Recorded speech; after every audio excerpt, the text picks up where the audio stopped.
आज Indian youth बड़े global हाई जॉइंट टेक्निक्स के सीईओज हैं जनाब। अस्सलाम वालेकुम friends, welcome back to another reaction video. उम्मीद करता हूँ आप सब ठीक ठाक होंगे, मज़े में होंगे। तो रिसेंटली इंडिया में यूनियन बजट पेश किया गया और इस बजट में अफगानिस्तान के लिए भी 200 करोड़ रखे गए। जो अफगानिस्तान में डेवलपमेंट्स होंगी उनके लिए इंडिया के इस बजट में 200 करोड़ रखे गए और अफगानिस्तान के जो स्पोक पर्सन है उन्होंने इंडिया का शुक्रिया भी अदा किया है। साथ ही साथ इंडिया को ये बोला है कि बाकी जितने भी डेवलपमेंट्स के प्रोजेक्ट्स हैं आप आकर अफगानिस्तान में करें।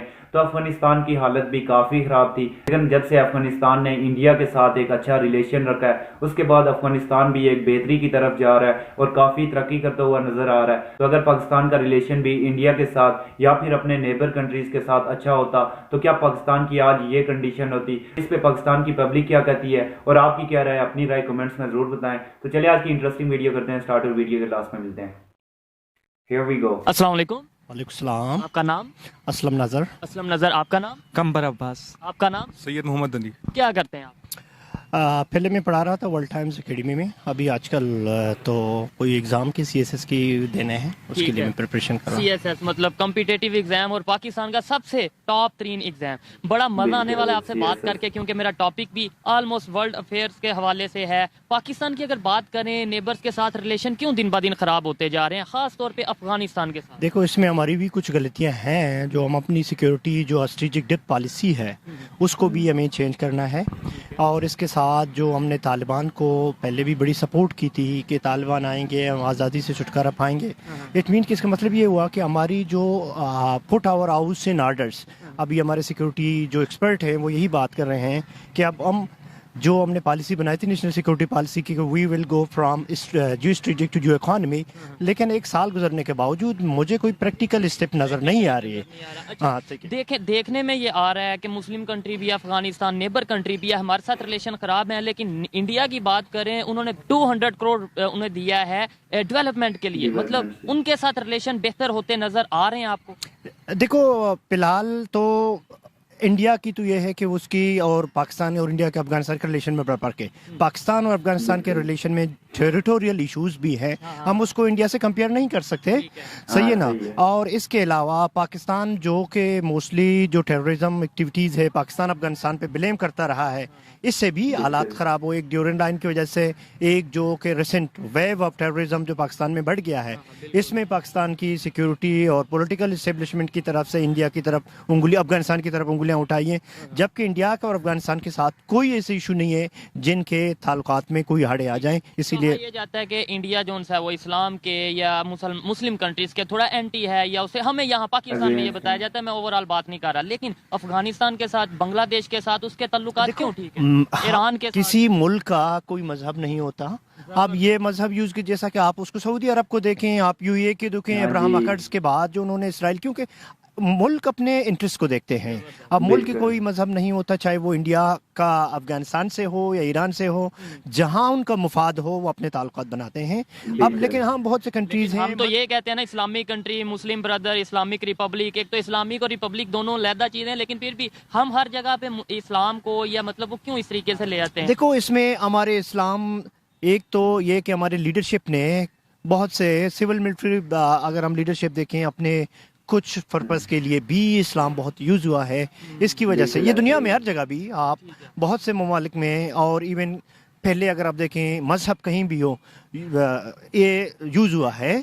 लेकिन अगर हम मज़हब को, जैसा कि अपना फॉरेन पॉलिसी के एक डिटर्मिनेंट अगर रखें, तो इससे हमारे लिए आज के दौर में बड़ा नुकसान है। जैसा इसराइल को रिकग्नाइज नहीं करना, जैसा नॉन मुस्लिम इंडिया से पाकिस्तान का, ये सब कोर्स हमारे तो प्रॉब्लम्स हैं इंडिया कश्मीर के साथ। कंट्रीज के इंडिया और चाइना के भी हैं। मैं यही कह रहा हूँ कि हमें उन चीज़ों को, जैसे चाइनीज प्रेसिडेंट ने कहा था कि जो इशूज जो they are unresolvable at the time, they should be put at the shelf. उनको शेल्फ में रखते हुए हमें ट्रेड और बाकी एरियाज पे काम करना है, क्योंकि कंट्रीज तो इंसान की तरह थोड़ा ही हैं कि उनमें जब इम्यूनिटी हो, कंट्रीज़ के एक एरियाज़ में हालात ख़राब हो, थोड़ी ताल्लुकात ख़राब हैं, दूसरे एरियाज में वो उनकी कोलेब्रेशन है। जैसा कि चाइना इंडिया की आपने बात की, उनकी ट्रेड वॉल्यूम बहुत ज़्यादा है, जबकि उनका बॉर्डर डिस्प्यूट तो बहुत है। बिल्कुल। ये चाइना और इंडिया की बात कर रहे हैं, अमेरिका और चाइना की बात कर रहे हैं, उनकी आपस में कन्फ्लिक्ट भी चल रहा है और उनकी अगर ट्रेड परस्पेक्ट को देखा जाए तो वो ट्रेड उनकी काफी ज्यादा है। 500 बिलियन सब उन्होंने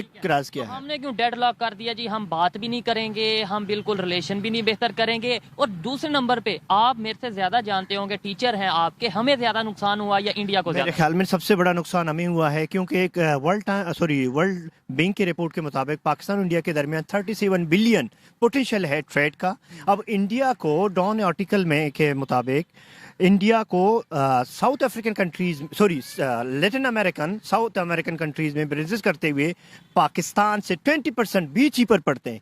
अब पाकिस्तान को ज़रूरत है मेडिसिन की, पाकिस्तान वही प्याज वही चीज़ें इंडिया के दुबई से मंगवा, वो ट्रिपल गुना पाकिस्तान पे महंगाई पे पड़ रहे हैं। आपको पता है, मुझे पता है, जो थोड़ी बहुत नॉलेज रखते हैं, लेकिन पब्लिक को यही है कि हम तो इंडिया से कुछ ले ही नहीं रहे, जबकि मेडिसिन अभी भी इंडिया से आ रही है, प्याज अभी भी इंडिया से आ रहा है। तो हम इंडिया direct 75 कंट्रीज को देखो, आपने स्ट्रेटेजिक इश्यूज अपनी जगह, उनको जरूरी नहीं आप उनको स्ट्रॉन्ग करें अपनी, लेकिन बिजनेस से आपके स्ट्रेटेजिक इश्यूज में भी कमी आ सकती है।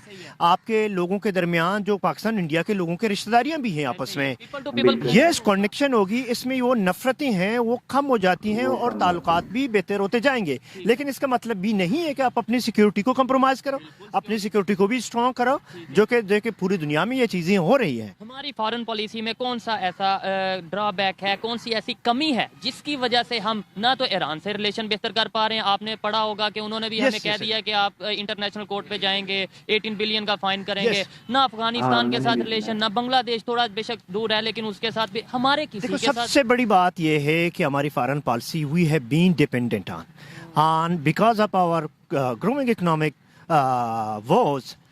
हमने गैस पाइपलाइन इसलिए छोड़ा था कि अमेरिका के प्रेशर से, क्योंकि पाकिस्तान अमेरिका से डिपेंडेंट है और financial institution without the support of America it is not possible for Pakistan to get any financial assistance. और इसके साथ ईरान की बात करें, उसके पास तो एटॉमिक पावर भी नहीं है, अगर है भी है तो डिक्लेयर नहीं अभी तक उन्होंने किया, तो फिर भी वो अमेरिका से नहीं डरते, सैंक्शंस वगैरह लगती हैं, अपनी मर्जी से काम करते हैं। इंडिया की बात करें, ईरान पे सैंक्शंस लगी, इंडिया ने ऑयल लिया, रशिया से ऑयल लिया, क्या वजह? वजह ये है कि वो अफोर्ड कर सकते हैं जब बेगर्स आर नॉट चूजर।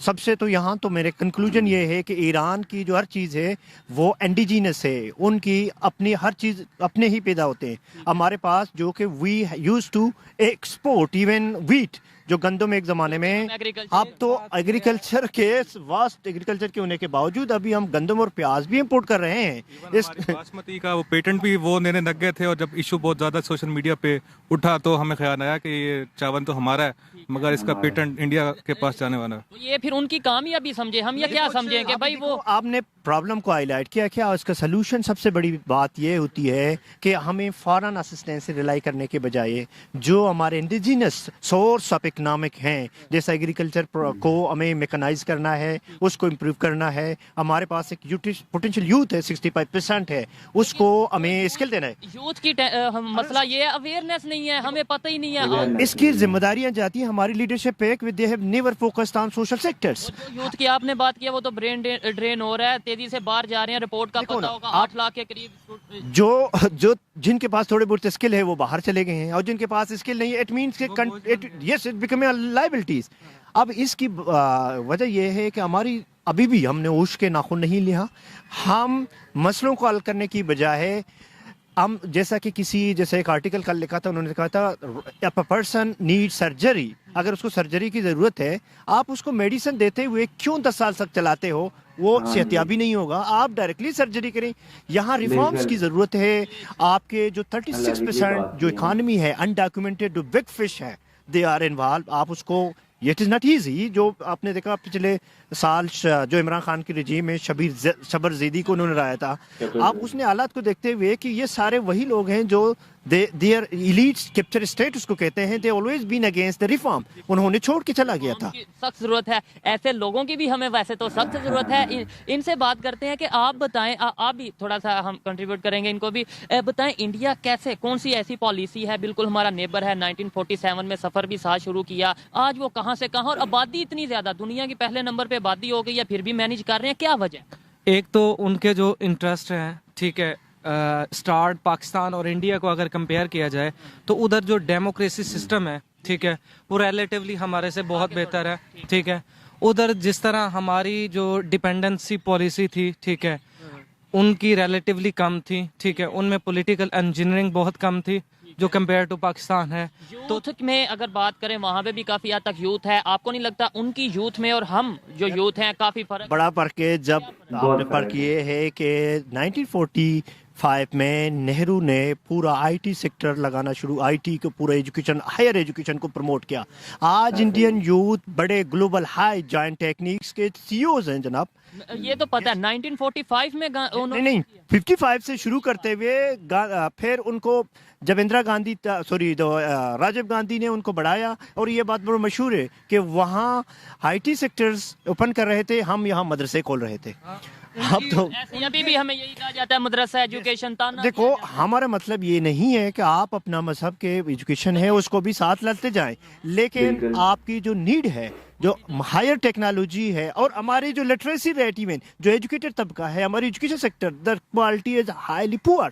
अब उसमें उनके जो यूथ है, एजुकेटेड है, उनके पास कोई स्किल भी नहीं है आप ग्लोबल स्टैंडर्ड के। आप आईटी सेक्टर की बात करें, आप इवन रिसर्च और डेवलपमेंट रिसर्च की बात करें, जो हमारे यूनिवर्सिटी तो टर्न आउट कर रहे हैं, प्रोड्यूस कर रहे हैं, लेकिन क्वालिटी नहीं है। क्वांटिटी तो बढ़ गई है, क्वालिटी डिक्लाइन हो रही है। सही है। क्या समझते हैं फ्यूचर में हम बीट करना तो शायद बहुत मुश्किल है, बहुत नामुमकिन सा लगता है। अब जो इस टाइम सिचुएशन है, compete कर पाएंगे अपने नेबर्स के साथ? इवन आप देख लें, अगर ईरान की बात कर लें, आप बांग्लादेश, इंडिया की तो बात ईरान तो बहुत भी, आप देखें ना, आप ईरान की लिटरेसी रेट हमसे बहुत काफ़ी बेहतर है। अगर ये पॉलिसी रही, मैं कह रहा हूँ, अगर हमारी लीडरशिप, बहुत सिविलियन एंड मिलिट्री लीडरशिप, अगर वो एजुकेशन पे, अगर सोशल सेक्टर, सबसे पहले हमारी जो प्रोसेस है डेमोक्रेसी, ये चीज़ें डेमोक्रेसी में पनपती हैं, लेकिन हमने कभी भी जो एक्स्ट्रा पार्लियामेंट्री फोर्सेस हैं उनका पॉलिटिक्स में इन्वॉल्वमेंट की वजह से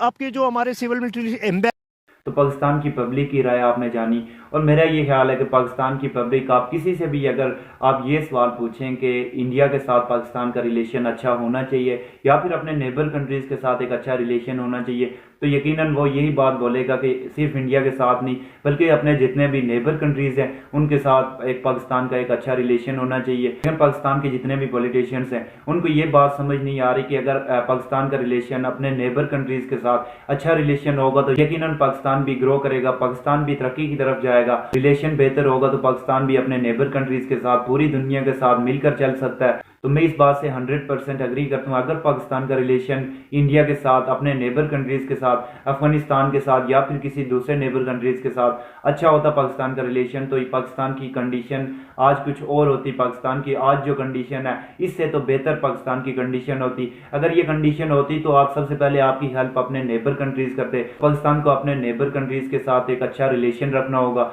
इंडिया इतनी तेज़ी से ग्रो कर रहा है और IMF की ये पेशन गोई है कि इंडिया की इकॉनमी 2023 में 6% तक बढ़ेगी। दुनिया की सबसे तेज ग्रो करने वाली इकॉनमी में इंडिया और चीन सबसे आगे हैं। IMF की जो लिस्ट है उस लिस्ट में इंडिया और चीन सबसे आगे हैं। मेरे ख्याल में पाकिस्तान को भी अच्छा रिलेशन रखना होगा अपने नेबर कंट्रीज के साथ, और सबसे मेन बात पाकिस्तान की पब्लिक में अवेयरनेस आनी चाहिए। तो उम्मीद करता हूँ आपको ये वीडियो अच्छी लगी होगी। और वीडियो अच्छी लगी है तो लाइक, शेयर एंड सब्सक्राइब कर दें चैनल को और बेल आइकन प्रेस कर दें ताकि ऐसे इंटरेस्टिंग वीडियोस आपको मिलती रहें। तो इंशाल्लाह नेक्स्ट वीडियो में मिलते हैं, तब तक के लिए अल्लाह हाफिज।